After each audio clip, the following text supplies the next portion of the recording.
In midnight cries and rocking slow, in weary nights no one will know. She gives her strength, her steady worth. Motherhood is holy work. In toddler days of noise and need, of patient love in word and deed, through spilled out days in constant mess, motherhood is holy work. In growing years of guiding hearts, of whispered prayers and fresh new starts, and teaching truth through joy and hurt, motherhood is holy work. In letting go with open hands and trusting what she can't command, through tears that fall and faith held firm, motherhood is holy work. In later years with wisdom told, in gentle hands and stories old, she sees the seeds beneath the dirt, motherhood is holy work. And looking back through prayers and tears, through quiet faith across the years, she smiles at all that Christ has grown, both in her heart and in her home. Motherhood is holy work.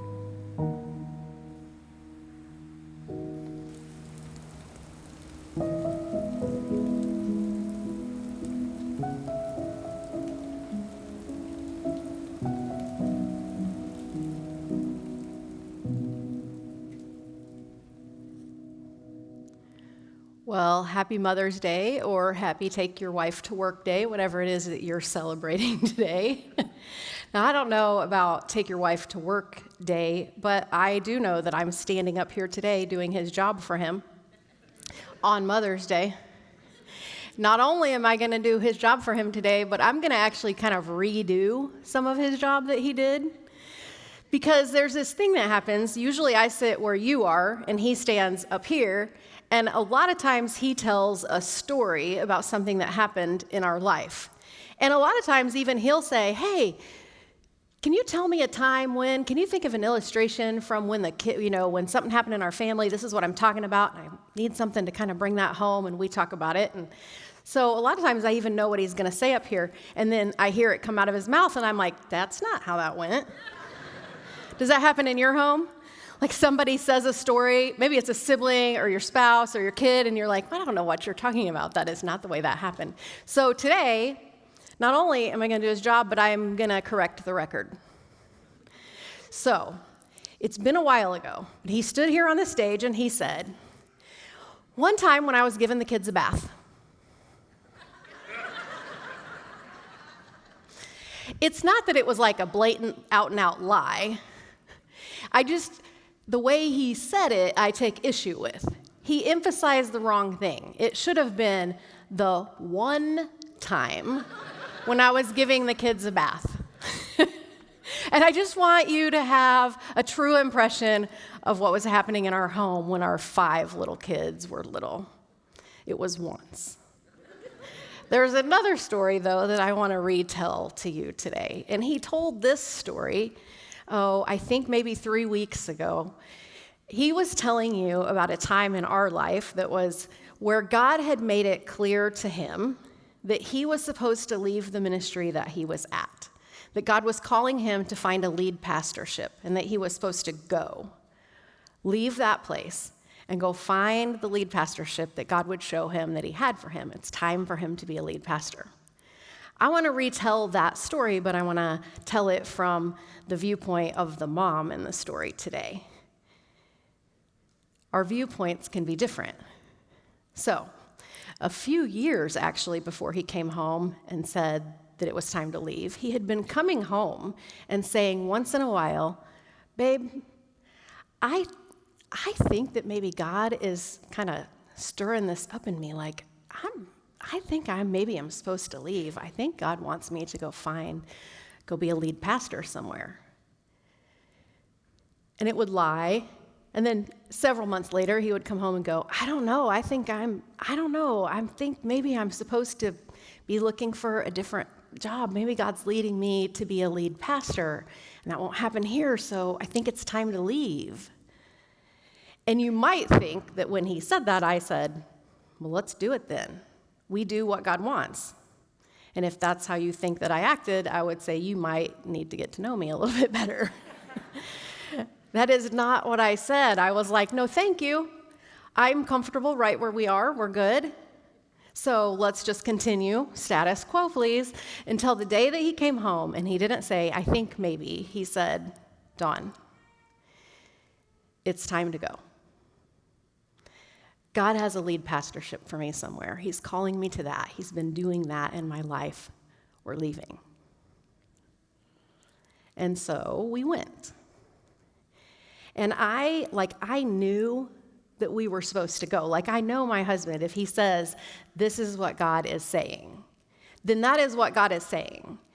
And if he says this is what we're supposed to do, then that is what we're supposed to do. And so I knew that we were doing what we were supposed to be doing. But at best, I was a reluctant participant.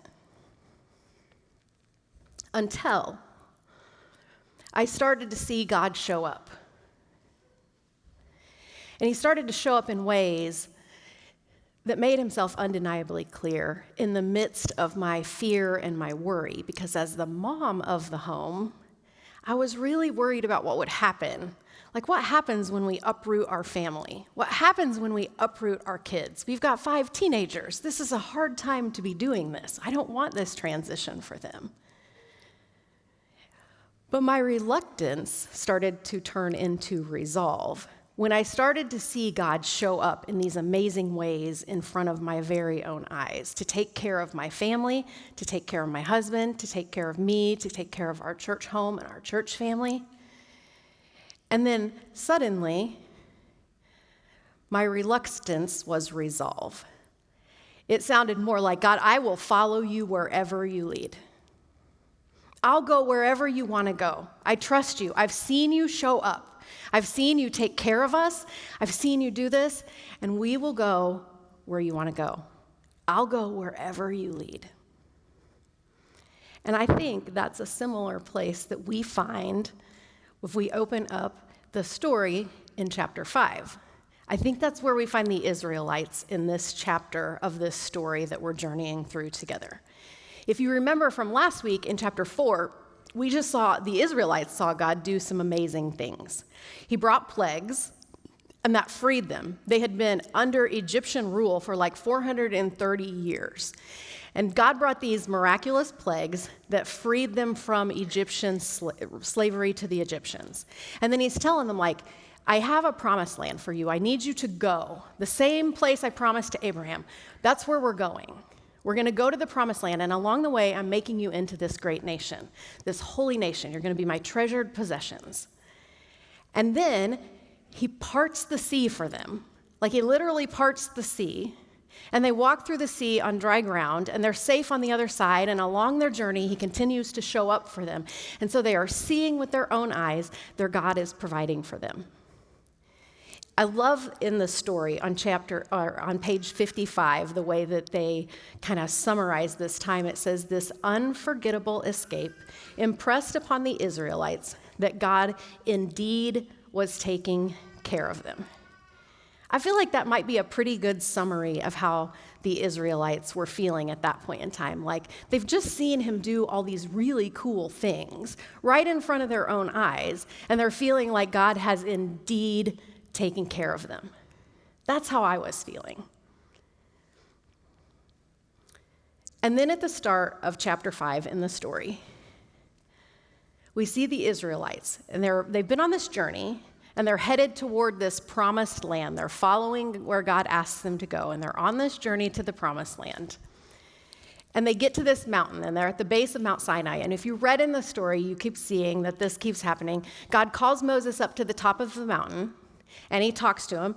And then Moses goes down and he tells the Israelites what God said. And he's going up and down, getting his steps in, doing all these trips up and down the mountain to bring what God said to them. And the first time he goes up there,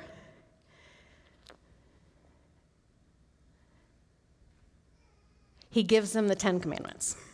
And he also tells them, with these 10 Commandments, he says, okay, so here's what's happening. I'm taking you to where we're going, and that's what I'm going to do, right? Like, this is what I'm telling you. I'm going to take you to the promised land, but I need you to have a little skin in the game.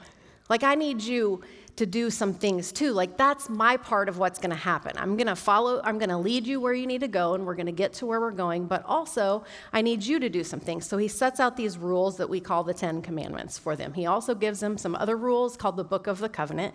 These 10 Commandments, we talk about these all the time. You guys know these, right? Here's the things that I need to do for you, or need you to do for me. Have no gods before me. Do not make any idol to worship. Do not misuse my name. Remember the Sabbath and keep it holy. Honor your father and mother. That's a good one. Pay attention to that one today and every day. Do not murder. Do not commit adultery. Do not steal. Do not lie. Do not covet. So he gives all of this to Moses. And then he says in Exodus 24, verse 3, it says, when Moses went and told the people all the Lord's words and laws, they responded with one voice. Everything the Lord has said, we will do. I think they're on that same kind of like mountaintop high. Though they're at the base of the mountain, they're at this like spiritual high, and they're like, we've seen it. Like, we know that God will move. We've watched it with our own eyes. We watched him part the Red Sea. We've seen this happen. God will do what he says he's going to do. He's going to take care of us, and we will do everything he says. And I wonder if you've ever been there. Have you ever seen God show up in like undeniable ways, where you've watched him do something and you've known that that's your God showing up? Maybe you've seen a miracle. Maybe you've seen like a miracle of healing. Maybe you've seen a miracle where God just showed up in exactly the way that you needed him to show up when you needed him to show up.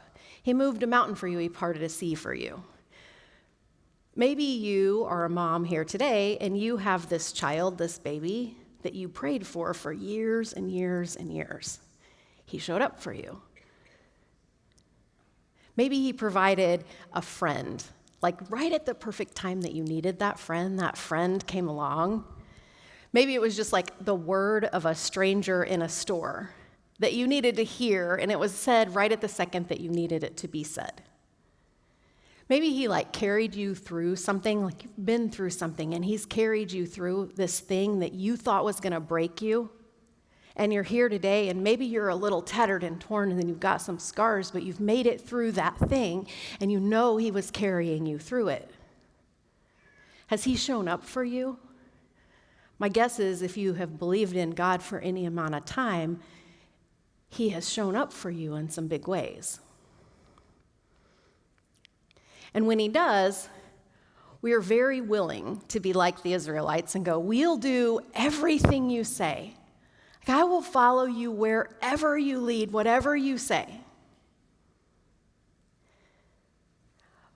But I don't think we're asking a question that we need to, and the question is this. How long does that last? That feeling that we will do everything you say because I know that you have done these things for me. I've seen you show up. I've seen you with my own eyes. How long does your resolve to do whatever he says last? Because the real test of how much we trust God is not how well we follow when we clearly see him moving. The real test of how much we trust God is what happens when we're waiting to see him move. So let's keep reading and see what happens with the Israelites when they are waiting to see him move. So this is a time when Moses is back up on the mountain. God's called him back up, and he's talking to him. And while he's there, he's telling him, hey, so here's the thing. On the way to get to the promised land, while I'm making you into this great nation, I also want to come and dwell with you. I want to live with you in the camp. And so he's telling Moses like all of these directions. For 40 days and for 40 nights, he's telling him the directions of what they need to do to build this tabernacle for him so he can come down and he can live in the camp and dwell among the people in the camp with them. This is big news. He's going to come live among them. And then in Exodus 31, it says, I love this. So God has given him the 10 Commandments orally. And now here's I'm going to come live with you. Here's my plan. Make this. And then it says this, when the Lord finished speaking to Moses on Mount Sinai, He gave them the 2 tablets of the covenant law, the tablets of stone inscribed by the finger of God. So that's what's happening on the top of the mountain. On the top of the mountain, God is saying, I'm going to come dwell with you, and he's writing down the 10 commandments for them. But let's look at what's happening at the bottom of the mountain. So in chapter 32, it says, when the people saw that Moses was so long in coming down from the mountain, they gathered around Aaron and said, come, make us gods who will go before us. As for this fellow Moses, who brought us up out of Egypt, we don't know what's happened to him. Aaron answered them, take off your gold earrings that your wives, your sons, and your daughters are wearing and bring them to me. So all the people took off their earrings and brought them to Aaron. He took what they handed him and made it into an idol cast in the shape of a calf, fashioning it with a tool. Then they said, these are your gods, Israel, who brought you up out of Egypt. While Moses is on the mountain with God, and God is writing down the instructions and the commandments with his own hand, the people are at the base of the mountain, and they are already breaking 2 of the commandments, the first 2 commandments that were their part of the covenant. That we will do everything that you say already went out the window. They've already broken the first 2. You'll have no gods before me, and you will not worship or make any graven images. But before we judge them, can we look at that verse in a little more depth? Chapter 32. And it starts like this. When the people saw that Moses was so long in coming down from the mountain, they gathered around Aaron and said, come make us gods who will go before us. Do you catch that? Make us gods who will go before us. They still want to go. They still want to do what God said. They still want the good things that God has for them. Like they want to get to the promised land. They want to go there. They want to be made into this holy nation. They want to be a treasured possession. They still want to get there. They still want what he promised. They didn't replace him because they didn't want to do what he asked. He didn't replace him because they didn't want to go where he was taking them. They still wanted everything he promised. They just didn't want to wait.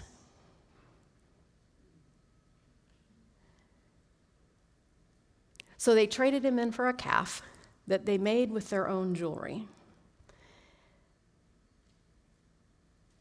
And to us, that sounds ridiculous. To us in this day and age, living in America, that sounds ridiculous. That we'd trade him in for a golden calf. But I just think maybe if we think about it, we do it too. When God doesn't do what we want when we want it,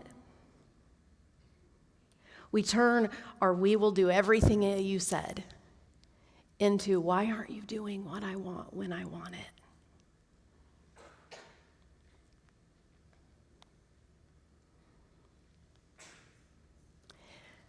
But it's not easy to wait, is it? It's actually hard to wait. I don't think it was easy for the Israelites to wait. I don't think it was easy for them to wait in the desert to see what the next step was going to be, how they were going to get to the things that they wanted to get to that God had promised them. I don't think that was easy. It was not easy for Stan and I to wait to see where God was taking us. It wasn't easy to wait. And my guess is that there are things that you're waiting for that are not easy to wait for too.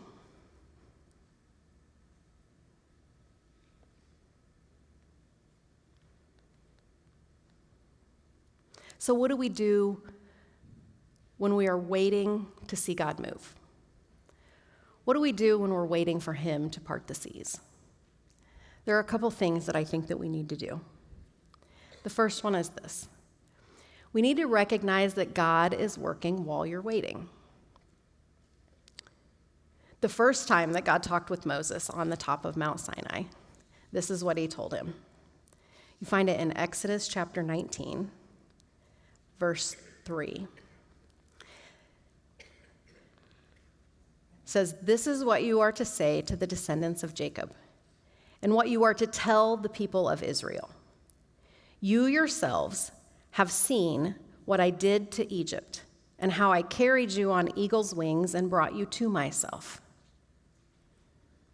Do you hear it? He says, remind them. Remind them. Go down there and remind the people what I have done. Like what I've done, and they have seen me do it. They've seen with their own eyes what I've done. Remind them of what I've done. And recognize that God is working while we're waiting. Stan said this several weeks ago. He said, just because God's silent doesn't mean he's absent. While the Israelites were waiting, God was literally giving Moses the instructions to build a tabernacle so he could come dwell with them. God was preparing a massive shift. Up to this point, God had just been appearing to some people. He had been visiting people. He was visiting Abraham. He was visiting Isaac. He was visiting Jacob. He was visiting Joseph. He was visiting Moses. And he's preparing to shift from a God who visits to a God who comes and dwells. While he's on the mountain doing that, the people just thought they were waiting. Just because he's silent doesn't mean he's absent. And our God is still working while we're waiting. So recognize that God is working while we're waiting. I want to revisit that first point, the one I said first. Remember who God is and what he's done. I think it's hard for us to remember the things that he's done when we're in those intense times of waiting. When we've been waiting for so long that things kind of start to hurt. It's hard for us to remember the ways that he's carried us, the ways that he's shown up in our lives in those undeniable ways. When Stan and I were waiting, we were in that time in between when we were waiting. We had left the church. Stan said it was time to go. God told him, ministry here is done. I've got another place for you to go. It was a really hard time for us. But then we saw God show up in all those amazing ways, right? One of the ways that we got to see God show up was in the area of finances. As you can imagine, when you leave one position, your paid job, and you're in between and you're waiting for the next one, finances could be an issue. But God started showing up in these really cool ways during that time for us. And not only did he show up so that we had enough, he showed up so that we had enough and then some. And so Stan's talked about this from up here before. But we had this goal. We wanted to get all of our kids, our entire family, we wanted to go to all of the 48 states in the contiguous United States before our youngest graduated from high school. This is the goal. And we still had this big trip that we needed to take. We had a couple of little states here and there, but we wanted to get out to the Pacific Northwest. And so during this time where Stan had some extra margin, we also saw God show up in these really cool ways so that we were able to take this trip across the country with our kids and go out to the Pacific Northwest, and we just had this incredible time. So while we're out there, we're in Seattle, and we decided, let's go to the Space Needle. That's what you do when you go to Seattle. So we walked into the Space Needle. We were down in the bottom, we're gonna let's go in and let's go up. And so we walked in, and Stan Killebrew looked up at the sign that says how much it costs for each person to go up. And he went in his head in about 3 seconds, that times 7. All right, let's go. Come on, kids, we're leaving. We did not stay. That was too much. We were not going up in the Space Needle. But On the way out, I'm walking out, and as I'm walking out, I see this cup. And I was like, oh, that's a neat cup. Now stick with me. I know I'm telling you a story about a cup, but it's this cup. And I see it sitting right there next to my hand. And I was like, oh, that's a cool cup. And as I started to walk by it, I thought, oh, I really like that cup. And I picked it up. And you guys have probably seen these cups. They're like this silicone cup. It's like a real thick silicone, and it's like a squishy. And it just felt like good in my hand. And I was like, oh, I like that cup. It's this bright tie-dye colored silicone cup. I picked it up and was like, I want that. That is so cool. And I turned it upside down because I'm a Killebrew, and we don't pay money for things. So I turned it upside down and saw the price tag, and I was like, oh, never mind. And I put it back down on the thing, and I left. Just a cup. It was just a cup. And then over the next few months, every once in a while, I would think about that cup. And I would go, man, I like that cup. And then I wouldn't think about it again for a while, and then later I would think, oh, that cup. And every time I would find myself thinking about the cup, I'd find myself smiling. I got on Amazon, like, can I find this silicone cup? No, can't find it. No big deal. It was just a cup. It really was just a cup. Months passed, and I'm still every once in a while thinking about those cups. In those same months that pass, also, the Killebrews still don't know where we're going next. Like, we still don't know where we're going to be. Lots of conversations are being had with churches. Those conversations are getting deeper, but we don't really know where it is that we're supposed to be going yet. And I will go everywhere you say, do everything that you want. The resolve that I had to do that was quickly draining. I was feeling stirred up inside. And as those churches were coming, and there were some offers coming in and some interviews and all these things, I'll do everything you say, God, started to sound a lot more like, okay, God, can we talk not that church. That church that's out there in the West? No. Okay, just that church is not good. We don't want to go there. Think about Kimmy out there. We don't want to do that. Let's not that church, okay? And then also while we're talking, that church that's over on the East Coast, the job offer came in for, no, not that one. That one's not good. If we go there, the boys are going to lose their scholarships, right? God, that's not the one for us. Not that church. The church that's south, okay, I went to that school. We looked at that school, I know, but that's not the school that we want our kids in, right? Not that school. I don't think they have the resources they need. I had a whole lot of ideas about what God should or shouldn't be doing in our life, and that I'll go wherever you want to go had really turned into, can you please do what I'm asking you to do and when I'm asking you to do it? And I really, truly was stirred up about it. I really, truly was. I was worried for my kids. I was worried for my family. And so I was having this day where I was really, really just worried. I was anxious and I was worried. And I couldn't see what God was doing. And this waiting was feeling very heavy. And so I did what I do sometimes, and maybe some of you guys do this too. I participated in a type of therapy that I like to call retail therapy. But because my last name's Killebrew and we don't spend any money on anything, I was participating in retail therapy at Goodwill. If you don't know what retail therapy is, let me just say congratulations. Retail therapy is when you go to a store and you look around and you find a little thing that makes you smile, and you put it in your cart and you buy it and you take it home. And for a little minute, you forget about all the stress that's going on. So this is what I'm doing on that day. I'm in Goodwill, and I've got my cart, and I put a few things in it that made me smile. And as I took my cart around to go check in, or to check out, right there, right next to me, right where my hand had been months and months before, was a cup. It's just a cup. No. Not anymore.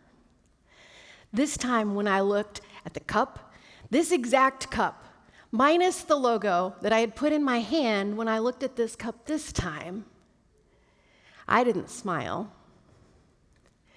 I started to cry. Because in that moment, my God reminded me that He's the God who shows up. My God reminded me of the ways that He has taken care of us. He took me back to a place in time when I was seeing with my own eyes the way He was showing up, the way He was moving mountains, the way He was parting seas for my family. He reminded me of what He's done.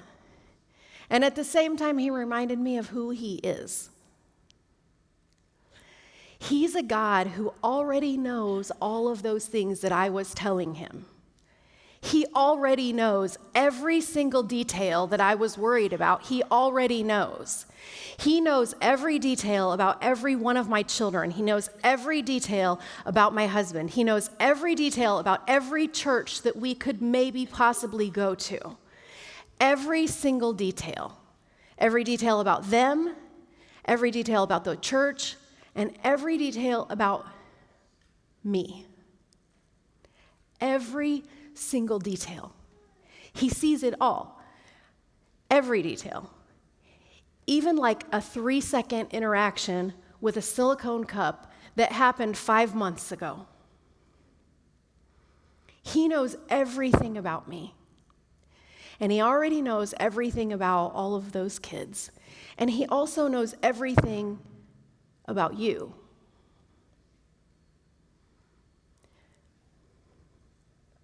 So recognize that God's working while you're waiting. And remember who God is and what He's done. Because sometimes He shows up in these really big, like part the seas kinds of ways. And other times He shows up in these little cups that make you smile kind of ways. But He always shows up. Always. Can I just, as we close, can I talk to the moms for just a minute? Moms in the room. We do a lot of waiting, don't we? Like, we do a lot of waiting. Most of you out there, I think if you and I were having a conversation just with each other and I just right now said, can you tell me what you're waiting for today? Like, what's the thing that you're waiting for? Most of you have something on your brain that you're waiting for, and it doesn't really have to do with you. It has to do with the people who you love. Your kids, your husband. There's something that you're waiting for in the life of your family. You're waiting for God to show up. Maybe you're waiting for your kids to find some good friends. Maybe you're waiting for like a college acceptance letter. Maybe you're waiting to have a child. Like, you're a mom, but you're not a mom yet. And you're waiting, and you're in the waiting. Maybe you're waiting for peace between siblings or a restored relationship with your child. Maybe you're waiting for some sort of healing. Maybe you're waiting and you're asking God to heal something that you broke. Maybe you're waiting for your precious child to come back to you. I hope you noticed that while I was talking, some of my friends came up here. These women who are on the sides of the stage down here, well, these are moms. And these are my friends. These ladies are kind of like part of where God led us and why God led us here. And these moms know what it's like to be moms in waiting. They know what it's like to have the weight of waiting feel heavy on your heart. So, here's what we're going to do. We're all going to stand up. Go ahead. And we're going to sing a song. But if you're a mom who's here today and you're waiting, would you come down here and meet my friends? They're all going to walk over under the cross right now. And I want you, if you're a mom, to come forward. If you're a mom and you're waiting, can I let you borrow my friends today? I wish I could pray with every one of you. I wish I could hear the answers that you have to say to the question, like, what are you waiting for? What's the thing that you're carrying the weight of today? I wish I could hear every single one of your answers to that question, but I can't today. So I've sent my friends, and they're all waiting. So if there's something that you are waiting for today, can you go meet them over there and let them pray with you? And let them remind you that that same God that parted the seas for the Israelites, and that same God that's shown up in so many other ways in your life and mine, He's still showing up, even when it feels like all you're doing is waiting. So meet us under the cross. Let us pray with you and for you, and remind you of your God.